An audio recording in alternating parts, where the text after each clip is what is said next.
کیسے گناہگار لوگ، کتنے خطا کار لوگ صبح شام گناہوں میں بسر ہوتا ہے، بے فرمانیوں میں بسر ہوتا ہے، نادانیوں میں بسر ہوتا ہے۔ ہم سے نمازیں نہیں پڑھی جاتی، ہم سے روزے نہیں رکھے جاتے، ہم سے تلاوت نہیں ہو پاتی، ہم سے عبادت ہو نہیں پاتی، ہم سے دعائیں مانگی نہیں جاتی۔ اگر یہ نمازیں ادا کرتے ہیں، اگر روزے ہم رکھتے ہیں، اگر زکاتیں ادا کرتے ہیں تو وہ خلوص سے خالی ہے۔ ہم لوگ وہ لوگ ہیں جنہوں نے اپنے اوپر ظلم کر دیا ہے، اپنے جسم کو تباہ اور برباد کر دیا، اپنے قلب اور روح کو مریض بنا دیا۔ یا رسول اللہ صلی اللہ علیہ وسلم، آج ہم آپ کی دربار میں آپ کے ان پیاروں کے تصدق سے حاضر ہو کر یہ عرض کرتے ہیں کہ ہم پر نظر کرم فرما دیجیے۔ بسے اندر عذابم یا محمد، بسے اندر عذابم یا محمد، ترحم یا نبی اللہ ترحم، ترحم یا نبی اللہ ترحم۔ اے میرے آقا و مولا، ہم بے شمار عذابوں میں گر چکے ہیں۔ ہم نے اپنے نفسوں پر ظلم کیا ہے، ہم نے اپنے جانوں پر ظلم کیا ہے، ہم نے شریعت کو چھوڑ دیا ہے، ہم نے قرآن کریم کو چھوڑ دیا ہے، ہم نے آپ کے سنت کو چھوڑ دیا ہے، ہم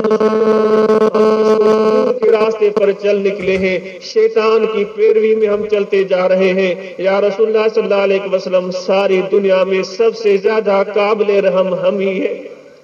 آج ہماری دستگیری فرما دیجیے، آج ہم پر نظر کرم فرما دیجیے، آج ہمیں وہ سوز عطا فرمائیے جو آپ نے اپنے نظر کرم سے صدیق اکبر کو عطا فرمایا تھا۔ آج ہمیں وہ عشق عطا فرما دیجیے جو آپ نے اپنے نظر کرم سے بلال کو عطا فرمایا تھا۔ یا رسول اللہ صلی اللہ علیہ وسلم، وہ صدق اور یقین لے کر آئے تھے، ان کے دل میں طلب تھی اور ان کی طلب سچی تھی، ان کے دل میں جستجو تھی اور ان کی جستجو سچی تھی۔ یا رسول اللہ، ہمارے پاس وہ طلب بھی نہیں ہے، وہ جستجو بھی نہیں ہے، ہمارا وہ جو برتن محبت اور عشق کا جو فیض جس میں سمایا جاتا ہے وہ بھی ٹوٹا ہوا ہے۔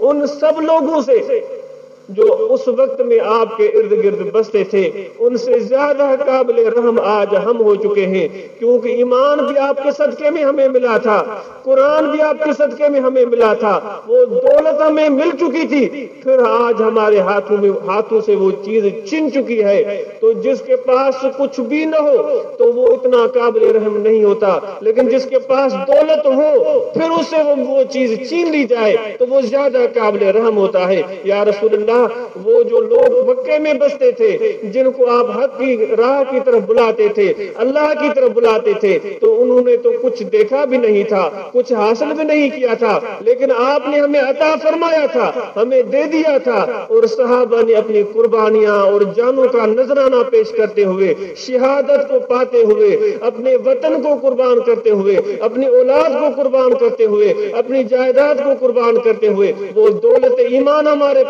پاس پہنچائی، وہ قرآن ہم تک پہنچایا، اور دولت ہمیں ملی، آج وہ ہم سے چھن چکی ہے۔ یقیناً ان مکے کے لوگوں سے بھی زیادہ قابل رحم آج ہم ہیں۔